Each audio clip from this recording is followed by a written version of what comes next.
Hello bachcho, let us see the question. The question says that a box B1 contains one white ball, three red ball and two black balls. Another box B2 contains two white, three red and four black balls.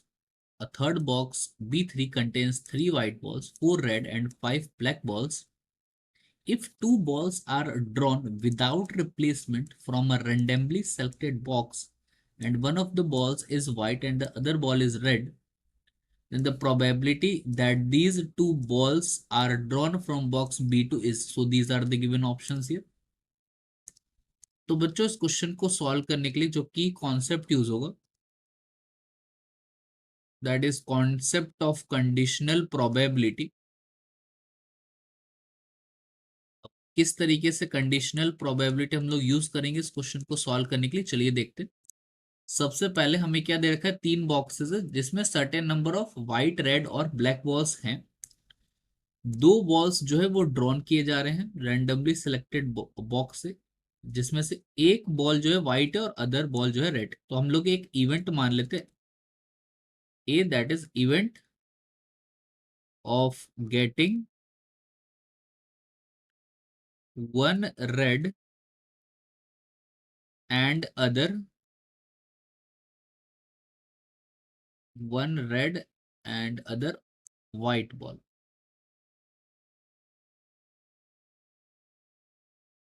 उसके बाद हमें probability निकालनी that these two balls, जो कि दो balls हम लोग draw कर रहे हैं वो बॉक्स B2 से है। तो तीन बॉक्सेस है अपने पास, सो इवन एक इवेंट मान लेते हैं, इवेंट ऑफ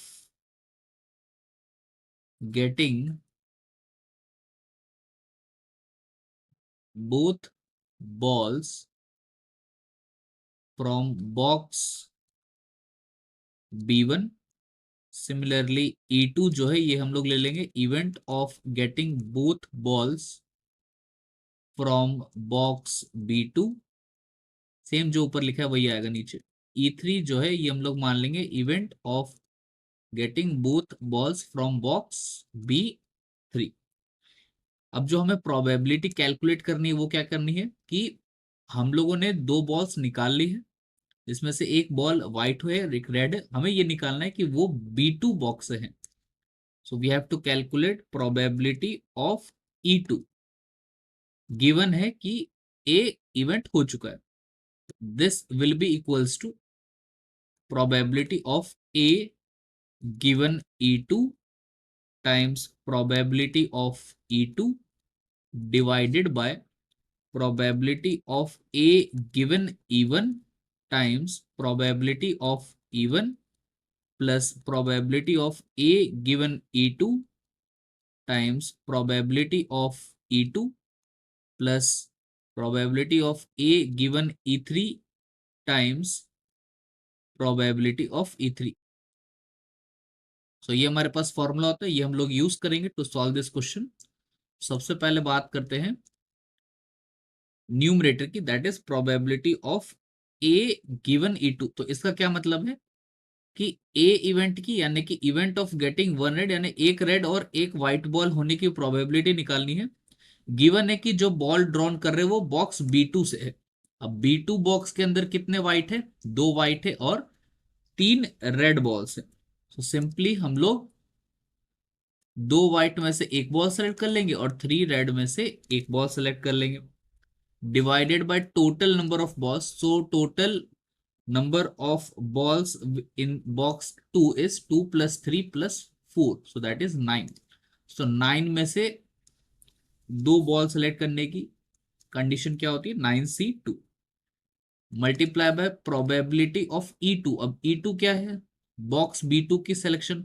अब यहां हम लोग लिख सकते हैं कि probability of E1, probability of E2 और प्रोबेबिलिटी ऑफ E3 तीनों सेम होंगे एंड दैट विल बी 1/3। क्योंकि तीन बॉक्सेस है, तीन बॉक्सेस में से एक बॉक्स को सेलेक्ट करने की प्रोबेबिलिटी 1/3 ही होगी।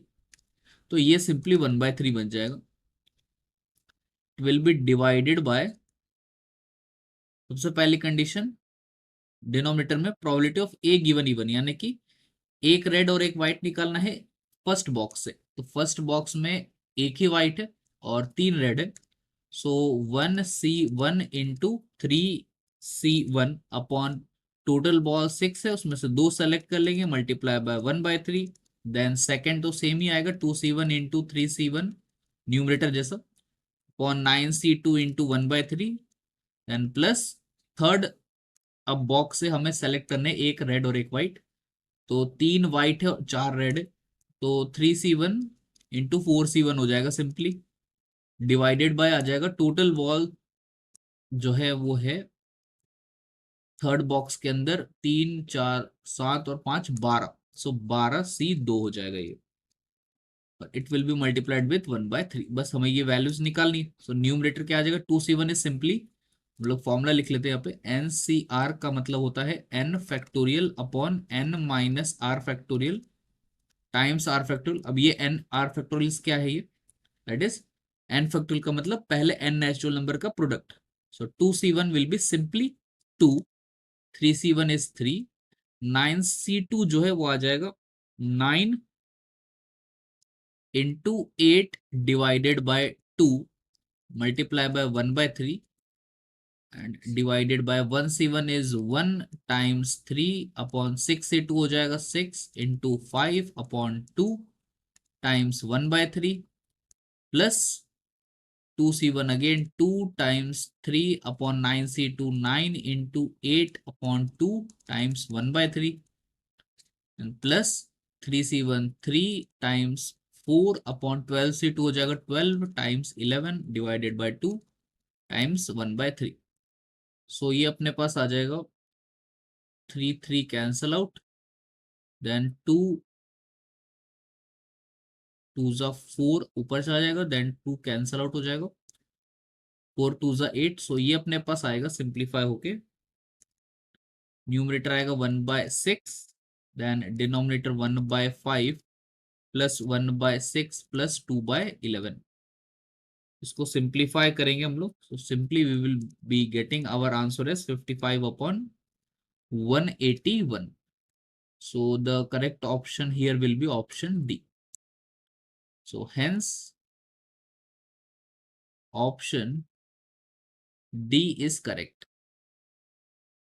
Hope you have understood it well. Best of luck.